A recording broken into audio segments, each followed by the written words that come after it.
Oh, thanks. So let me begin this journey with you. As was already mentioned, the talk that I'm going to give today has a title: Sherlock Holmes meets Schrodinger's cat. The subtitle is actually more important: How the Quantum Can Keep Our Secrets. So this is a story about quantum mechanics, but it's more a story about something more perhaps romantic: codes, ciphers, secret meetings, and so on.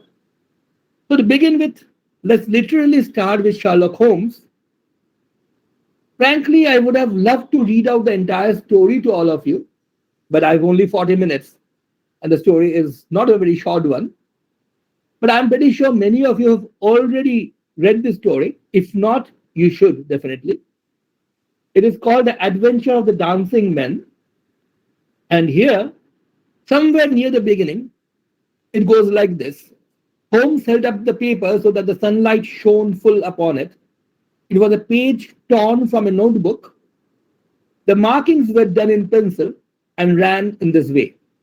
So you had a bunch of dancing men drawn on paper, and somebody in whose house these markings had suddenly turned up had become alarmed and come to Holmes for help. Now, what Holmes says about these markings is something like this: I am fairly familiar with all forms of secret writings, and am myself the author of a trifling monograph upon the subject, in which I analyze 160 separate ciphers. This, of course, is Sherlock Holmes speaking, but frankly, it's more like Arthur Conan Doyle himself speaking. It's not really true that he knew 160 separate ciphers, but he was really an amateur code breaker. But I confess this is entirely new to me. But that was near the beginning of the story. By the time the story ends, it ends by Holmes writing a message in the same language, by cracking it first, to actually invite the villain of the piece for a meeting. And well, basically, what is very important is the last line on my slide here. What Holmes says is, what one man can invent, another can discover. Essentially saying that every code that is written by man can be broken by another one. So this was in the days of Sherlock Holmes. For the want of time, I'm skipping over the next part, which was a long discussion on Edgar Allan Poe's involvement in ciphers and how his stories actually talked a lot about cryptanalysis and actually talked about the actual theory behind analysis of ciphers and so on. But let me jump straight onto this theme of one man can invent, another can discover, and talk about a machine which produced code which at least its inventors thought were unbreakable. So this was the Enigma machine, which was used by the Germans in the entire Axis, the Axis people, to send coded message from each other. It was a very, very cleverly designed machine with many, many, many possible combinations, which could change from day to day, in fact, even from message to message, making this, as far as the Germans were concerned, completely unbreakable. And they believed till the end of the war that their code was not broken by the Allied powers. As it turned out, they were actually wrong about that. In fact, a huge team of spies and scientists collaborated to breaking the Enigma code, which was one of the major reasons why the Allies managed to succeed in the Second World War. One of the heroines of the story, this was a huge team effort, of course, but there are two people whose names perhaps should be mentioned more than anybody else's. The first one is a British spy. She goes by the name Vera Atkins. I'm not sure many people know about her today, but any of you who have seen the recent film, A Call to Spy, would actually have seen her in the role of the major spy master who sends Noor Inayat Khan and Veronica Hall to spy behind enemy lines in France. But this was Vera Atkins' claim to fame was really came before the World War began, just before the fall of Poland, she managed to smuggle a copy of the Enigma machine out of occupied Poland, or almost to be occupied Poland, to her native Romania, and from there on to England. And it was the copy of this machine which gave people the first idea that this is something that people have to be able to decipher. However, even with a copy of this machine, it would have been impossible to break, except that there were huge strides made in computation, in mathematical analysis of codes. And the one person who is perhaps best known for this is also the person whom we sometimes call the father of modern computing, Alan Turing, whose role in breaking the Enigma code has been immortalized in many novels, films, and so on. In fact, even recently there has been a new film called The Imitation Game, in which Turing is the central character. Now, I'm not going to talk a lot about Turing because that will entirely take away the entire time that I have. So I will move on to the next step. All I'm trying to ensure is all I'm trying to drive home to you is that people have been writing codes or creating machines which produce codes for centuries, for many reasons. Used to be military reasons primarily at one time. Today it's more to keep our banking secrets safe.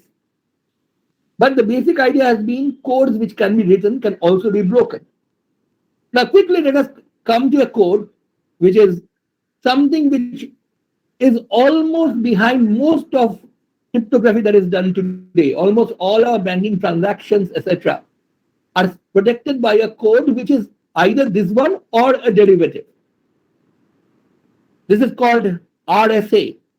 Well, actually, what is more important is RSA essentially started this trend of public key cryptography, which is what most advanced cryptographic systems use nowadays. The reason why it's called RSA is simple. It's just the names of the originators, Rivest, Shamir, and Edelman. And once again, there is a spy story at the background here. It so turns out that the RSA cryptography system was invented long before Rivest, Shamir, and Edelman came into the picture by somebody who was working in the British DCHQ, which is basically the British spy system for handling this kind of thing. And because it was developed under covert operations, it did not come to light before. So RSA gets the credit of discovering this system, despite the fact that it had been known to mathematicians who were working for the British government a long time ago. Now, just to sort of set the stage a bit, I'm going to quickly tell you how a message is coded using the RSA. The idea is something like this. You have two players in the game, and they're traditionally called Alice and Bob. And let's suppose that Alice wants to send a message to Bob. Okay. Now, any message, I'm pretty sure all of you are aware, can be converted to a number. If nothing else, the messages that you type into your computer are, of course, converted to strings of zeros and ones. So we can safely assume that any message is really a number. Let's call that number A. Now, what Bob does is that in order to get a message from Alice, is a receiver, Bob, who has to do some preparations. Now, the preparations are as follows. First, Bob chooses two very large prime numbers, P and Q, maybe somewhere around 200 digits each. Okay. Now, of course, I'm not going to, I also want to give an example here, but I can't really give you an example involving 200-digit primes. That will be too large and simply not be very intelligible. So I'm choosing two small primes here just for the sake of example. Let's say P, the prime is 3 and Q is 5. So these are two primes. Now in actual applications, of course, these will not be as small as 3 and 5. These will be 200-digit primes. But the idea or the mathematics behind the thing works for small primes as well. Then what he does is chooses another number C, which is co-prime to the number P minus 1 times Q minus 1. Coprime, let me remind you if you have forgotten, is a number which has no common factors with p minus 1 times q minus 1. So what it chooses is a rather large number c, around 100 digits, as I said. But of course, in our example, it will be a lot smaller. In our example, p minus 1 times q minus 1 is, of course, 8. So I have to choose a number smaller than 8, which is co-prime to it. So it does not have any common factors with 8. There are several choices possible. There's not many actually, 3, 5, and 7. So let's say he chooses 3. Okay? So this is the beginning. And then he does one piece of calculation, which is he finds out the inverse of this 3 modulo p minus 1 times q minus 1.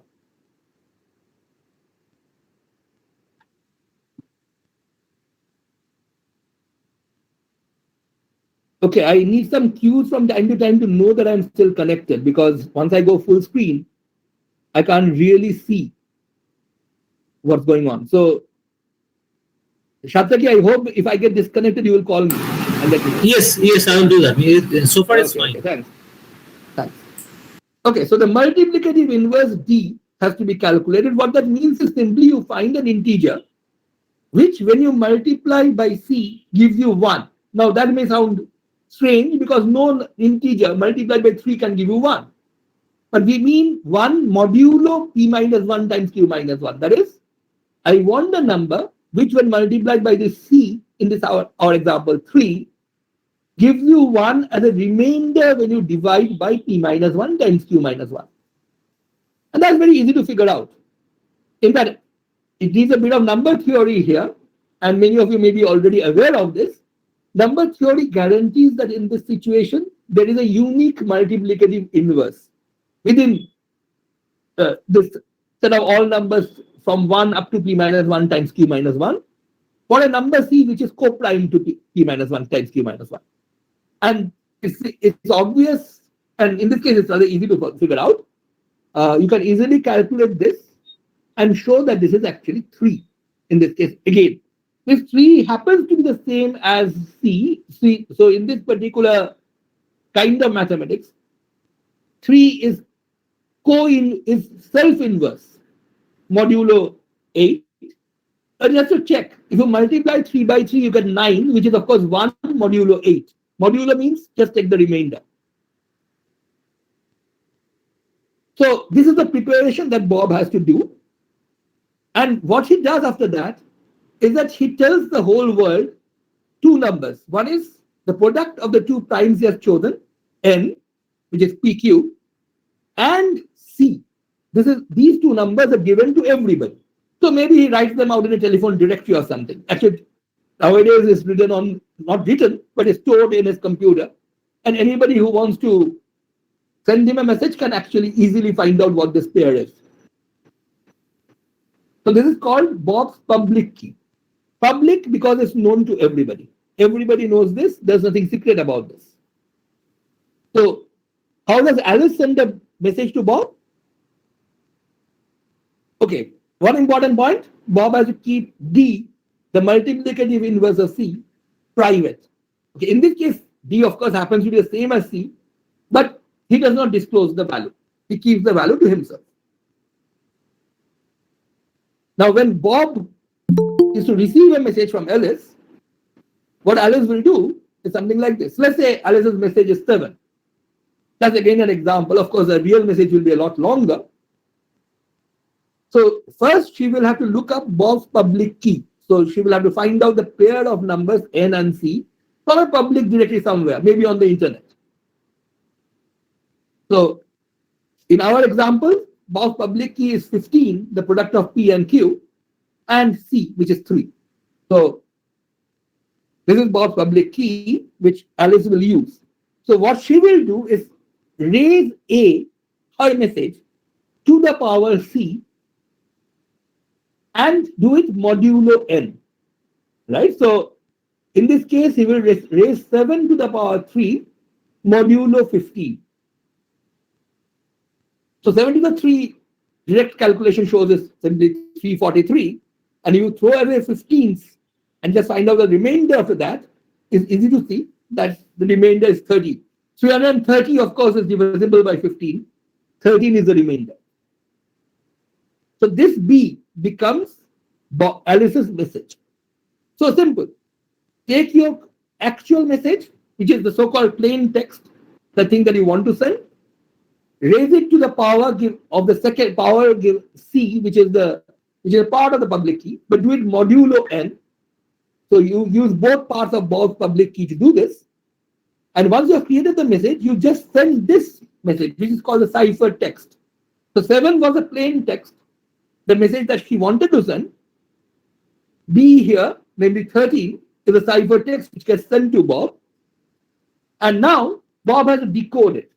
So how does Bob decode it? The answer is simple.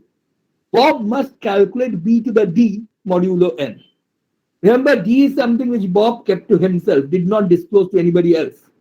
So all you have to do is get Alice's message, raise it to the power D. In this case, of course, D happens to be the same as C, but that's just a coincidence.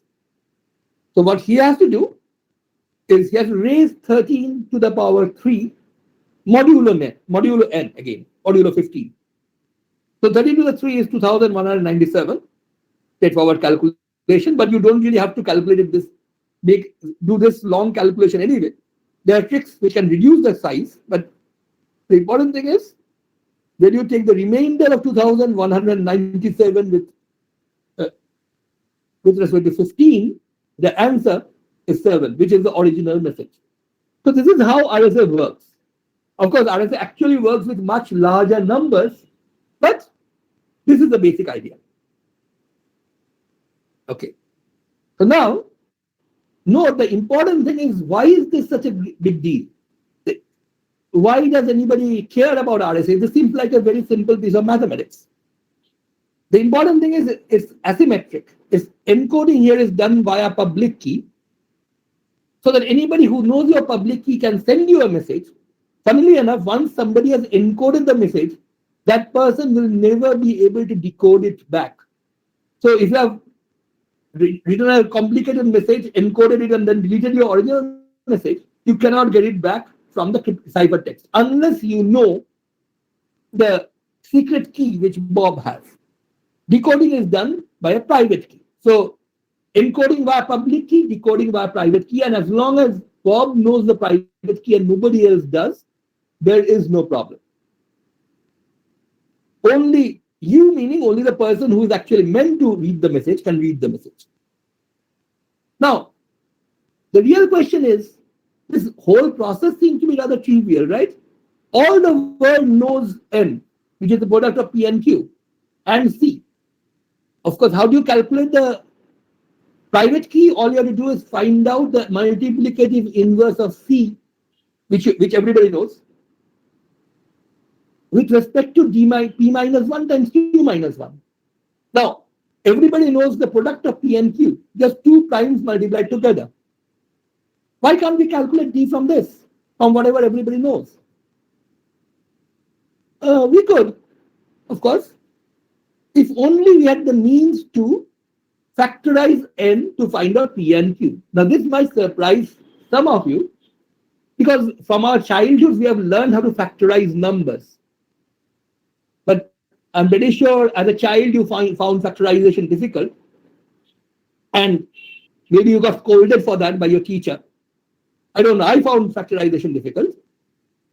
But it turns out the factorization really is horribly difficult. It's a very, very hard problem. Okay? So current record of the largest semi-prime is the product of 2 primes. The current record until very recently, I guess this is still the current record, is a number called RSA 250. It's a 250-digit semi-prime, which was factorized in February of 2020 by a big team of mathematicians. In fact, the last name here, Paul Zimmerman, is one of the authors of a major cryptographic system, very similar to RSA, but different from it. And the previous record, RSA 240, took 900 years to factorize. Of course, it didn't take 900 years. It would have taken 900 years we had used a single 2.1 gigahertz Intel Xeon Gold CPU, which was quite the state of the art at that time. The reason why they could still do it in a reasonable amount of time is that they pooled a lot of computers together, used parallel programming, and managed to factorize this. But the important thing is, the best algorithm we have today, at least we have today for classical computers, is something called the general number field C. And this takes roughly into the 1/3 step to factorize. And I'm simplifying things a bit here. And so, if a 200-digit number, if it takes only days to factorize with today's technology, the kind of numbers that are actually used in RSA, remember the products of two 200-digit numbers, so roughly 400-digit number, would actually take around 10 to the 62 years, way more than the age of the universe, to factorize using current state of the art. So, although it's possible in principle to crack RSA just by factorizing n, given the size of the numbers that are actually used, this is next to impossible.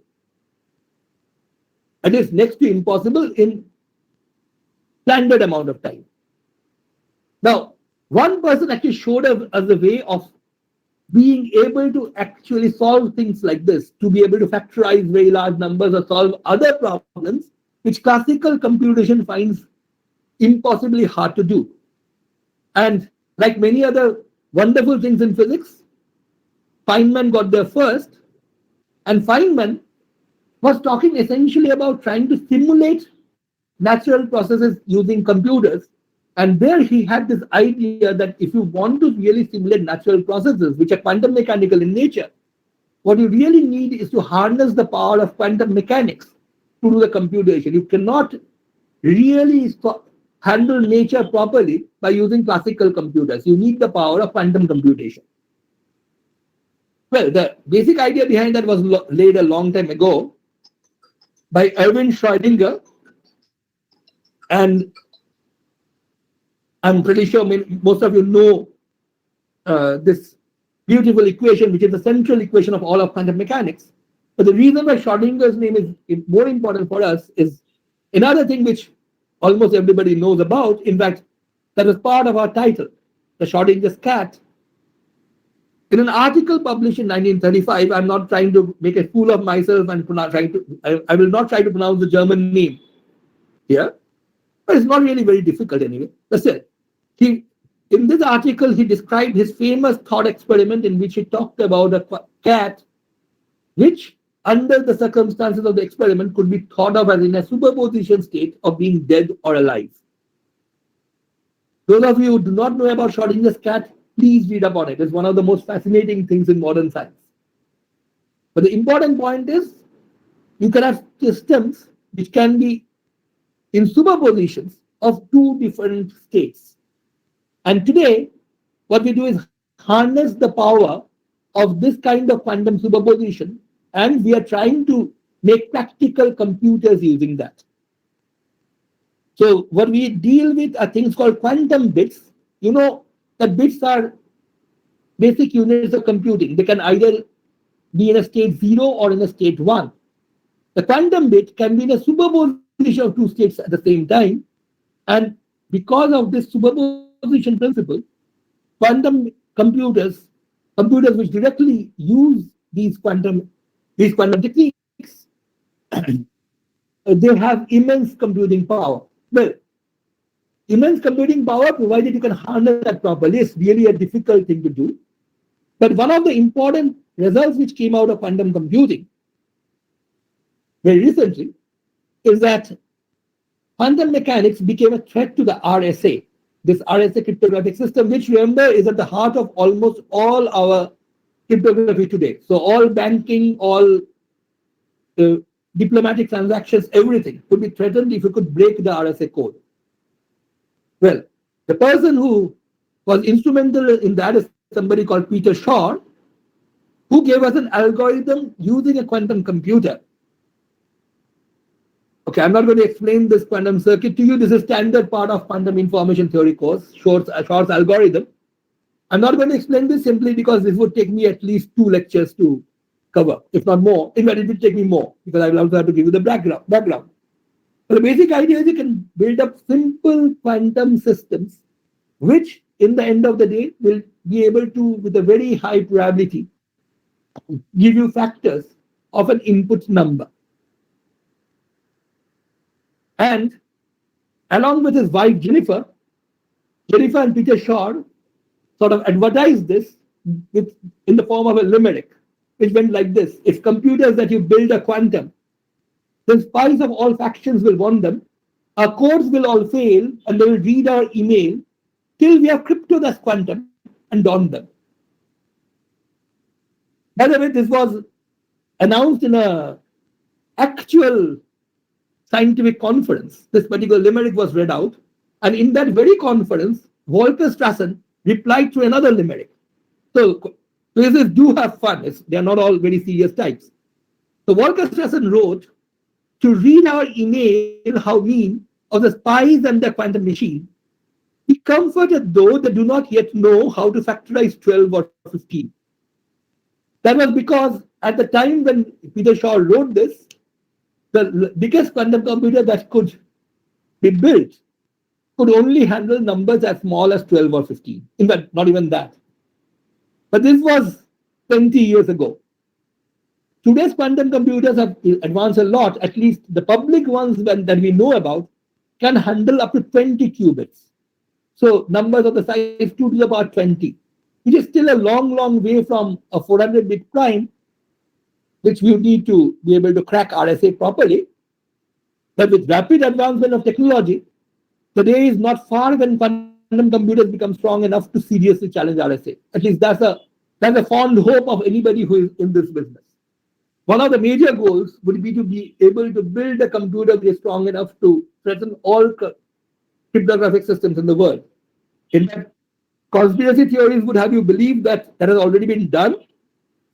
Somewhere or the other, some government, maybe the US government, or maybe even our own government, is reading our emails by cracking RSA and not letting everybody else know. But that's unlikely.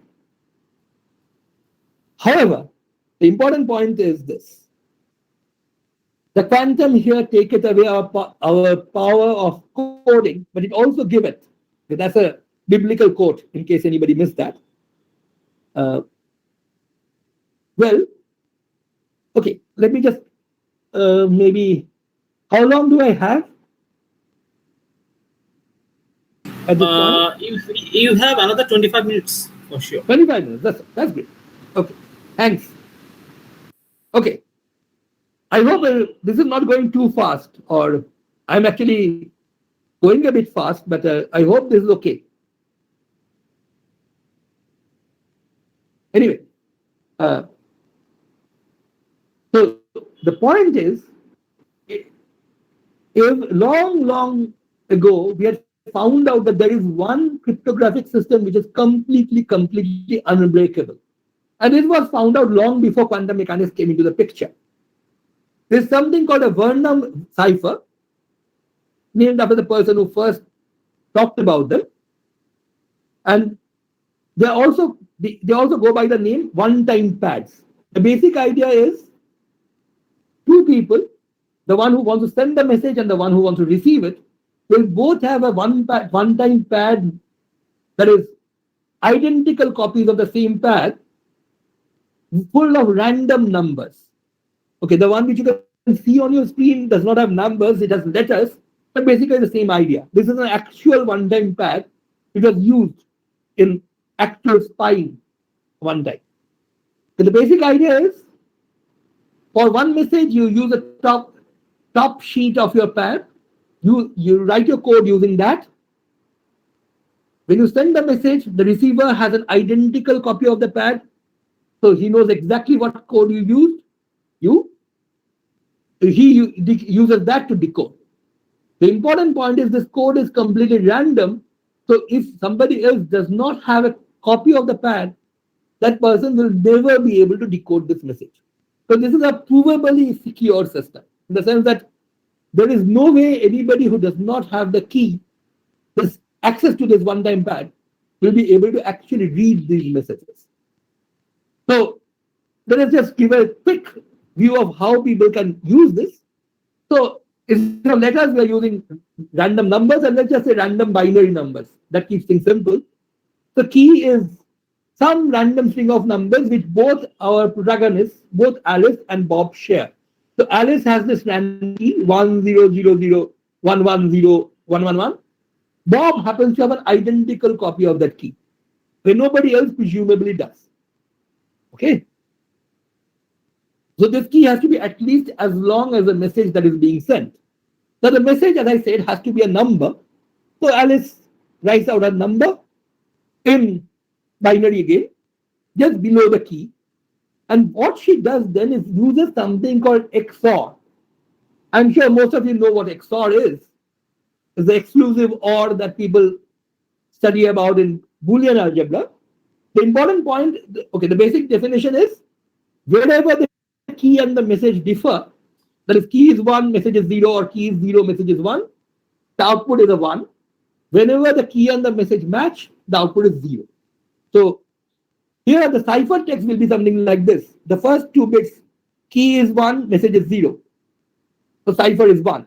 Then your key is 0, message is 0. The output is 0 because both match. Then you have 1. Then you have 0, and okay, you can easily read off the rest of it. So this is how this encryption is done. It's done by using something called bitwise XOR. Every bit is compared of the key is compared to a bit of the message, and you get the cipher. How do you decode? Decoding is done exactly by using the same method. So Bob sends a coded message over something called an open channel. That is, Bob does not try to keep the cipher text a secret. He can even print it on today's newspaper. But unless somebody has a key, there is no way you can make sense of what the ciphertext actually means. But remember, Bob receives the key, receives the cipher message. He also had a copy of the key. And the way in which the decoding will work is simple. You just take the key and the cipher and do bitwise XOR again. So 1 and 1 gives you 0. Remember, this is 1, that gives you 0. Then 0 and 0 gives you 0. 0 and 1 gives you 1, and so on. And you can easily check that the decoding process has given you back the message exactly. And that's because of a very simple property of the XOR operation.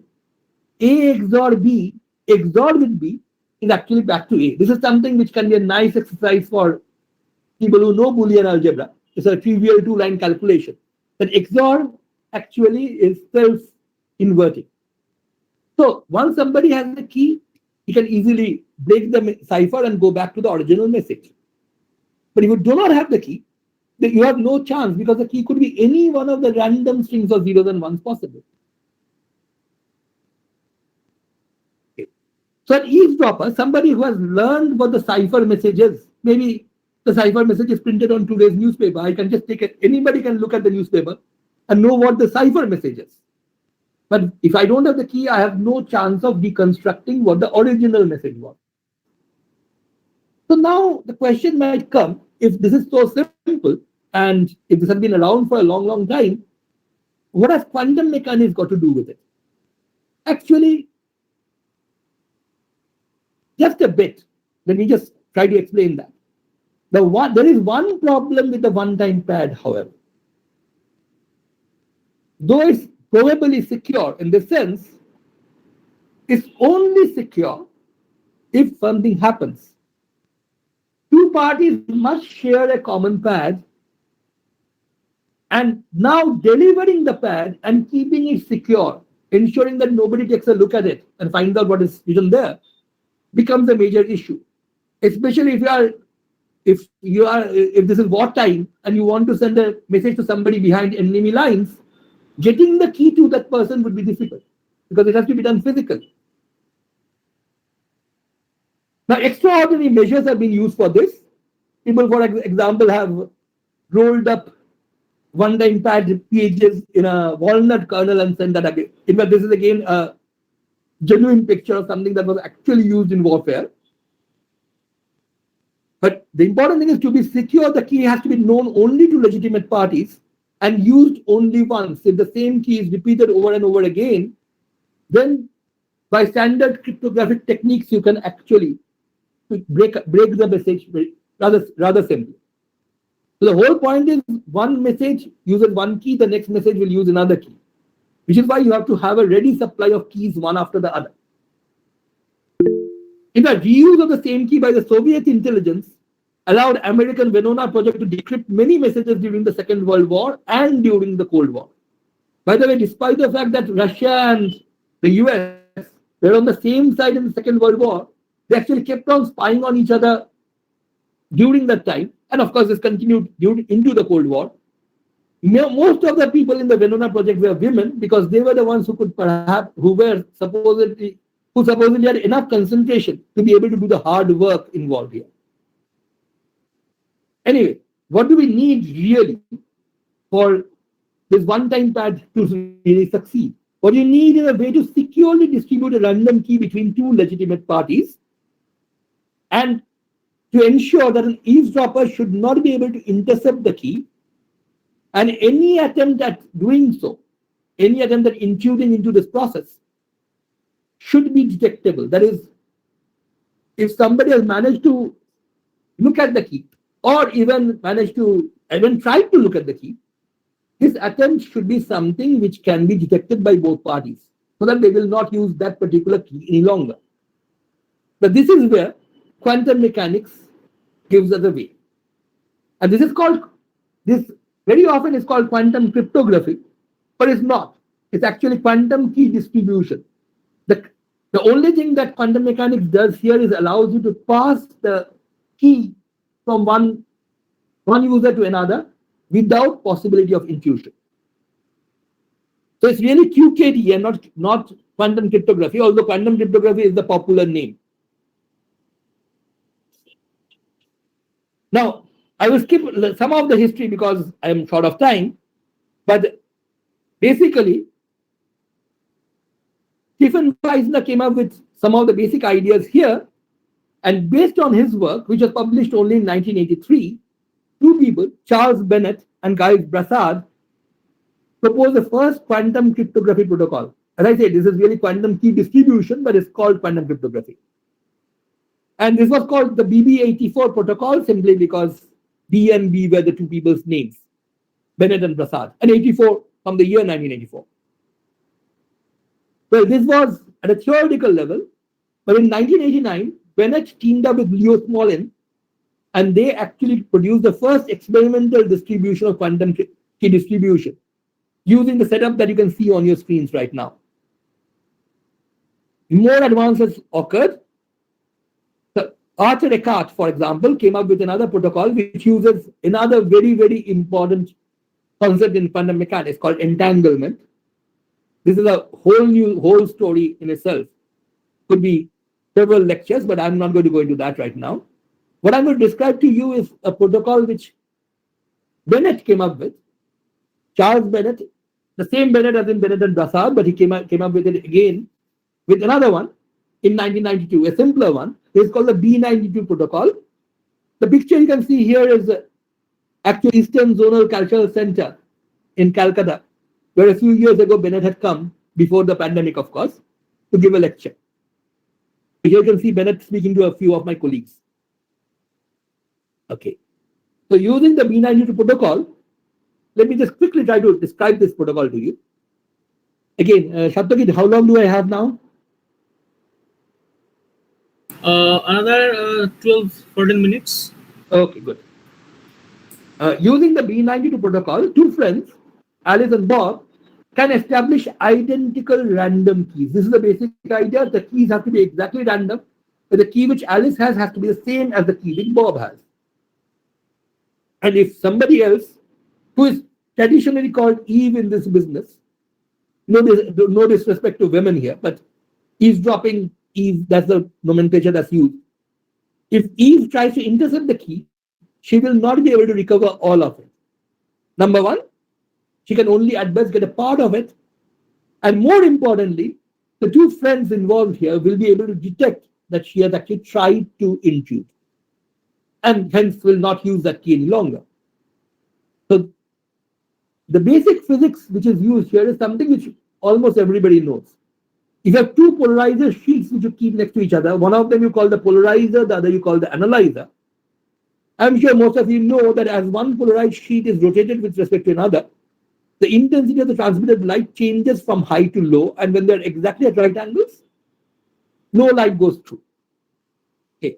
The explanation for this is also simple.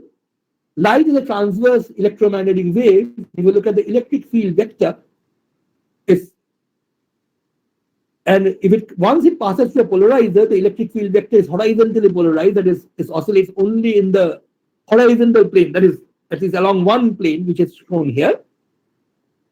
Now, the other Polaroid, which we call the analyzer, has something called a path axis, which and only the component of the electric field vector along the path axis gets transmitted. So as the Polaroid is rotated around, this component changes. Of course, the bigger the angle, the smaller the component.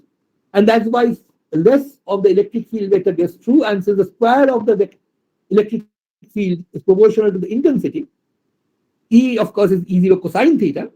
And I, the intensity, is proportional to square of that. So it's given by I0 cos square theta. This is a familiar Malus law.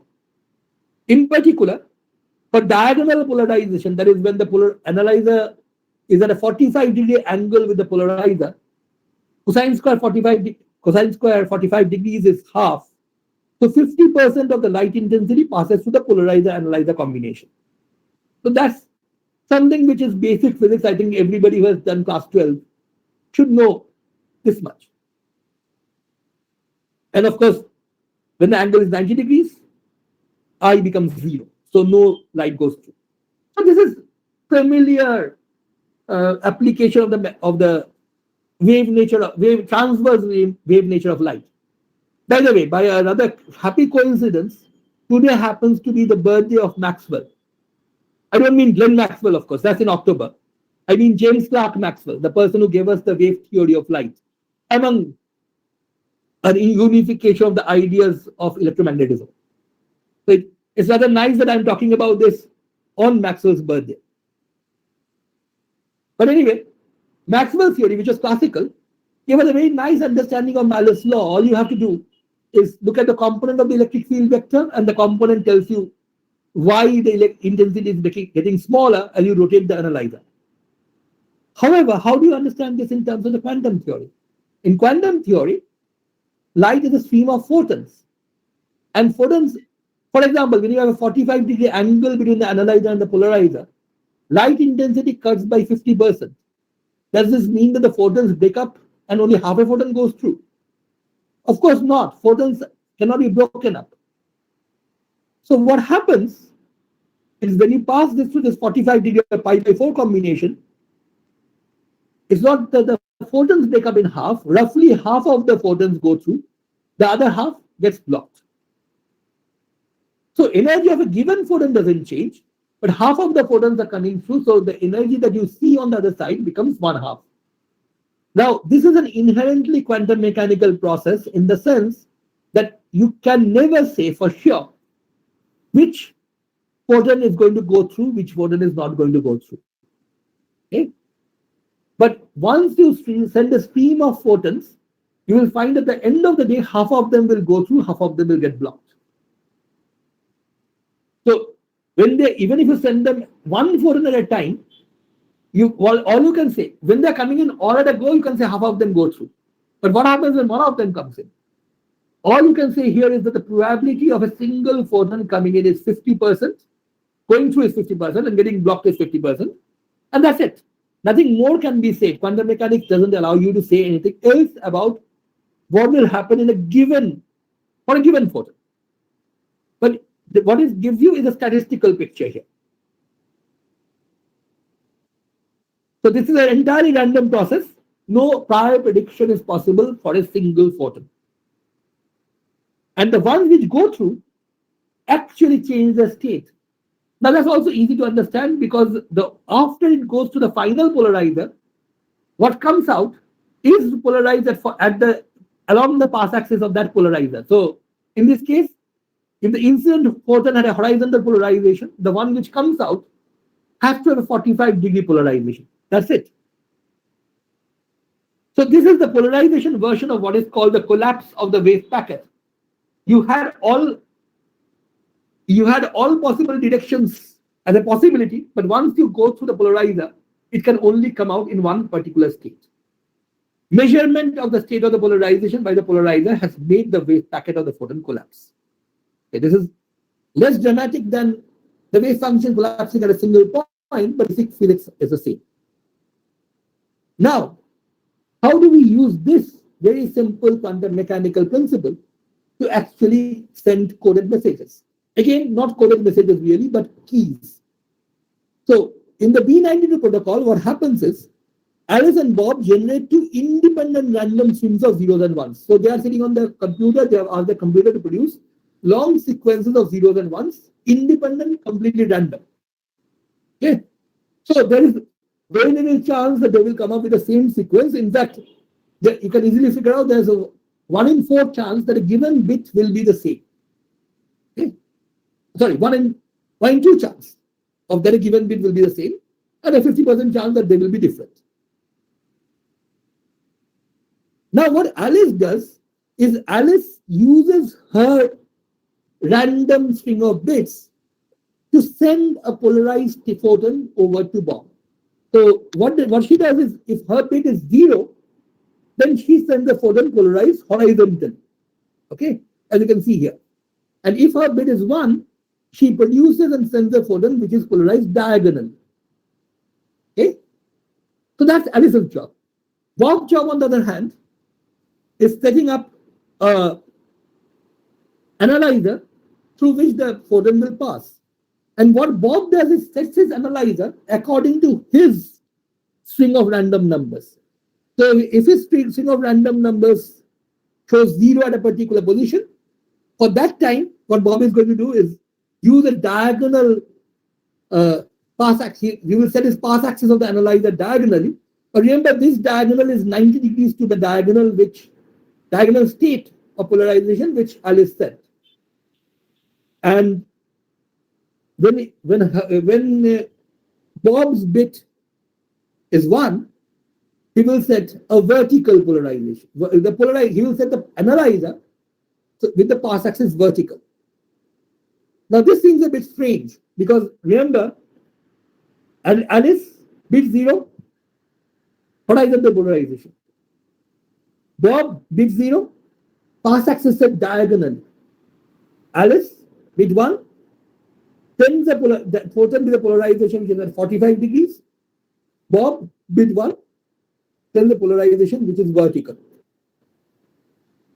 The important point you should realize is, if Alice had a 0 and Bob had a 1, then Alice would send a horizontal polarization, Bob would set his polarizer or the analyzer vertically, which means Alice's photon will definitely not go through. On the other hand, if Alice had a 1, Bob had a 1, Alice would send a diagonal polarization. Okay, Alice had a 1 and Bob had a 0. Let's take a look at that first. Alice had a 1, Alice sends diagonal, Bob has 0, Bob sets his pass axis perpendicular to that diagonal. Again, no chance of the photon going through. On the other hand, if both of them have 0, Alice sends horizontal photon, Bob sets up his pass axis at 45 degrees, at 135 degrees actually. So what happens now? Now Alice's photon has a chance of going through. 50% chance, but a chance nonetheless. Okay? So what they are going to do is just play this game. Alice will look at her bits one by one, and according to the way her bits are set, randomly generated by the computer, she will produce polarization states of the photon, send them over to Bob, and Bob will analyze them using analyzer settings which are again dictated by his random pair. The all important point is, whenever the two of them have different bits, 0 and 1 or 1 and 0, there is no chance whatsoever of a photon getting through.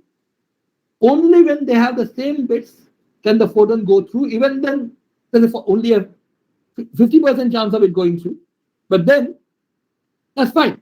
That 50% chance, half of the time, they will have the same bits. Half of that time, the photon will go through. So 1/4 of the time, they will be able to agree that, okay, Alice and Bob had exactly the same bit. So what they will do is simply, okay, I have an basic table here which essentially shows that, what I was trying to say. But the important thing is this. If a photon goes through, they know they have the same bits, so they will retain that. If it doesn't go through, they know they do not know for sure whether they have a different bit or they could have the same bit. There's a 50% chance which blocked the photon. But even then, they will safely discard that. The photon will never pass if Bob and Alice have different bits. And by keeping the bits at which the photons get through, they can share identical random keys. Now, all Bob has to do is publicly declare which photons went through. After doing all this, all Bob has to do is go on the radio, for example, and tell everybody in the world that, okay, position number 1, position number 13, position number 17, position number 18, these photons went through. And then what he will do is keep those bits. Alice, who has got this message over the radio, will again keep the same bits for us from her string. And now both of them have exactly the same pair of same bunch of random bits. So quantum key distribution has been completed. Now it will take some time to analyze why there will be a problem if why Eve, who will try to listen into this, maybe intercept the photons in the way and try to figure out what the key is going to be, is going to run into trouble. But I think I've already told you enough for you to be able to figure that out yourself. Exactly why anybody who is trying to sit in the middle will have a problem. Okay, I can take up this in the question answer session if we have one. But I will just skip this part because I'm definitely sure that I've run out of time. But the important thing is also there's one. Yeah. You can just go on with your pace if you need a few more time, because I have already talked to the other speakers, so they're fine with that. Okay. Everybody wants to hear you, so no problem with that. Okay. Good, then I will tell you a bit more about this. Yes, please. Okay. So now remember what we have done is this. Alice and Bob had the string of zeros and ones, completely random to begin with. But from that, they have been able to cull out exactly those bits, some of those bits which match. Of course, 50% of the bits which match, they have missed because the photon did not go through. But that's fine. If they want, say, to have a string of, say, 1,000 bits, they'll start with more than 4,000 to begin with. In one half of the cases, the bits won't match anyway. In the other half, the bits will match, out of which half will go through, half will not. So they will end up with a 1,000-bit long common code. But what if Eve intercepted the photons midway? Alice is sending the photons to Bob. Suppose Eve is sitting in the middle and trying to do this, trying to find out what's being sent. So she will also have to determine the state of the intercepted photons, right? The problem with her is she has no clue about either Alice's random bits, because that's only on Alice's computer, or Bob's random bits, because those are only on Bob's computer. So the best she can do is she can try to mimic Bob without really having access to Bob's random bits. She can only create her own random bits and use that. So she can be now. The problem is, now that she creates her own entirely random string of bits and tries to set her analyzer using that, she can be sure of the photon state only if it passes through her analyzer. Right? So if it passes through her analyzer, she knows, and her analyzer was set vertical, then she knows that it must have been diagonal, because the horizontal one will never pass through, and so on. Now this will happen 25% of the time. Again, essentially the same reason why 25% of the time Bob was successful. Now in these cases, she can only just set the photons, let the photon go along to Bob, nothing else. She doesn't have to do anything else. She has found out the state of the photon, and then either if she has destroyed the photon in the process, she can create a new one in that state and send it along. Not a problem. But in the other 75% of the cases, she does not know whether what state was really sent. She does not know whether what was sent was a diagonal one or a horizontal one. Remember, only if it goes through are you sure what it is. In the other case, she has to guess what it was. Okay. Remember, if she cannot just observe the photon and stop there, because if the photon does not go through the bob, A, they will not be creating the key, so no point in learning what the key is if the key is not being created. More importantly, Bob and Alice would know by the fact that they're missing some photons that somebody is doing some hanky-panky sitting there. Okay. So what she has to do is guess the state. She has no clue what it is, but she has to guess what it is, prepare a copy, and send it along.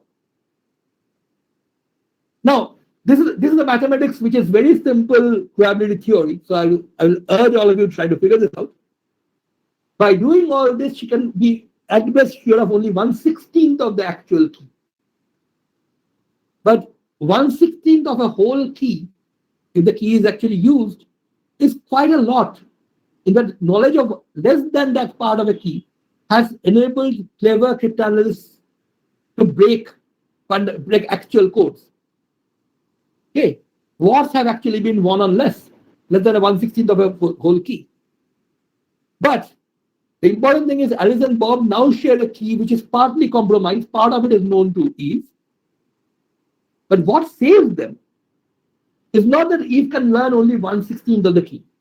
What saves the day for them is Eve's actions leave a signature in the final key. Remember, 75% of the time Eve had to guess what was sent. Right? So out of that, since she's only guessing, she will get it right half of the time, wrong the other half. So she will make mistakes in the guess. That means that while Alice has sent a 0, Eve might have sent a 1 along. Now Bob, on the other hand, may have said a 1 and got the photon to pass through. So what will happen is, in the end, the two keys will actually have errors. Alice and Bob's keys will not exactly match. And this happens because of the collapse of the wave packet. Eve's measurement of the photon state actually changed the state of the photon. So now she can only guess what the state was before she measured it. So this error in the final key that Alice and Bob decides upon can be found out very easily. All they have to do is randomly take out a portion of the key that they have. Remember, if Eve is not sitting in the middle, then Alice and Bob will end up with an identical key, right? But with Eve's intuition, there will be several errors. Now, all Alice and Bob has to do is randomly share a part of their code, again, over open channel, maybe printed in a newspaper advertisement. Now, once that happens, they can check whether the part that they have shared are identical or not. If they're not identical, there may be some small errors because of transmission problems. A photon may be misidentified sometimes, but these things can be easily estimated. What is the probability of that? So if you get many more errors in the shared key than actually should be there from random errors, Alice and Bob would be sure that somebody is listening in, somebody is doing some hanky-panky, so they will not share their key. They will not use the key any longer. So only once they are sure that the shared bits are error-free, they will of course not use the shared key bits any longer, right? Because that's openly known. But they had a long key out of which they have shared a random part. They've just verified that those random parts actually agree. And once they're comfortable that there is no error, they can discard the shared part of the key, and use the rest of the key for actual coding. Now, there's another issue that might strike some of you. After all, the real problem with Eve's situation is that Eve has to guess what the state is. If the photon passes through her polarizer, Eve knows exactly what the state is. If it doesn't pass, she has no clue. But couldn't she make a clone of the state before actually doing the experiment? If she could, then life would be very easy, because then she could do this at her leisure, just clone it, send one clone to Bob, that will be identical to whatever Alice said. Don't do an experiment on that. Do an experiment on the other clone. Now, it so happens that quantum mechanics has a very interesting result which says no. The basic idea is anything in quantum mechanics which is non-disruptive, which does not disrupt the state of the photon, has to be unitary. There's a mathematical term, I'm sure many of you already know what this is. And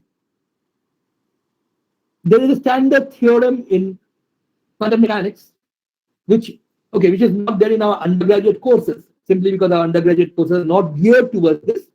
But such unitary operations cannot clone non-orthogonal states. This is the so-called no cloning theorem, which is at the heart of quantum information theory. The proof of this theorem is actually really trivially easy. It's much easier, for example, than most quantum mechanical calculations that our students do routinely. But anyway, the important thing is cloning simply cannot be done. And that tells us that Eve has no way of cloning the thing and then sending it over. So Eve's presence will always be detected. Now, so far I've just given you this basic theory behind this. There are lots of refinements on this, ways of detecting, refining codes, making it even more error-free and so on. And there have been attempts at breaking these codes using other protocols and so on, and attempts to refute them. That's a whole new subject. It's one of the most important, well, not most important, but a very important modern application of quantum mechanics. But let me just tell you that this is not just theory. In fact, in 2009, a collaboration between universities of Cambridge and Toshiba achieved secure key distribution using quantum protocol at 1 megabits per second, which is fast, over 20 kilometers of optical fiber.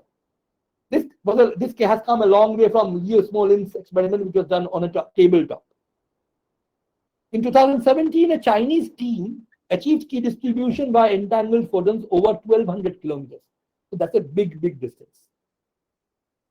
In fact, there is a space mission which actually established a quantum key distribution channel between China and the Institute for Quantum Optics and Quantum Information in Vienna in 2017. So this was done over a huge terrestrial distance and done by bouncing the signal off from a satellite. So it went out to outer space and came back. So you can see that you can actually communicate secure keys over long distances using this. And it's not just, these are of course done in the lab, but this is not confined to the lab. In fact, the first bank transfer of money was carried out in Vienna as long back as 2004 using QKD. And not only that, in the Austrian 2007 national elections, the results were transmitted to the national capital using quantum encryption. So this has already been used in real life scenarios. In fact, as far as I know, today 4 companies offer commercial quantum key distribution kits. So this is no longer an esoteric thing which somebody only studies in some theoretical fashion or does just research it. This is actually real world application now. In fact, many more companies are actually trying to join into this venture. So QKD is not the future, it's already the present. That's all I really wanted to say. This picture is of the picture in the background is of this particular bouncing thing. Okay, for those of you who are interested in the Edgar Allan Poe story, which I did not have time to touch upon, the Edgar Allan Poe digital collection is a wonderful collection which many of you can take a look at for the kind of beautiful stories using cryptography as well as his actual dabbling with cryptanalysis. And that's all I have for you. Thank you. And thank you for listening to me for so long.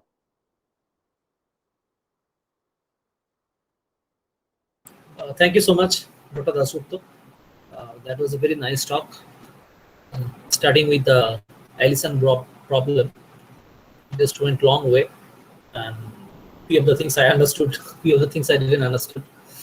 So you said that quantum cryptography is not the correct word to describe this thing. Like you said something quantum key something. Maybe I just missed it. The term actually is quantum key distribution. Cryptography is the process of creating a code once you have the key. Okay, strictly speaking, cryptography is taking a text message and creating the code out of it. Okay. That's cryptography. Quantum mechanics has no role to play there. What quantum mechanics actually does is quantum key distribution, in the sense that the key which is used to create the coded message, that has to be shared by two parties, and this sharing is done using quantum mechanics in these protocols. Okay. So what is being shared here? Note that you started with an entirely random string of numbers and you discarded some of them to end up with a common random key. A random key, of course, is not a message, right? So by the end of the process, all Alice and Bob have are a bunch of random strings of zeros and ones, identical bunches. The important thing is, using that, Alice can encode her message, send it to Bob over an open channel, not caring who listens, and Bob will be able to decode it using his key.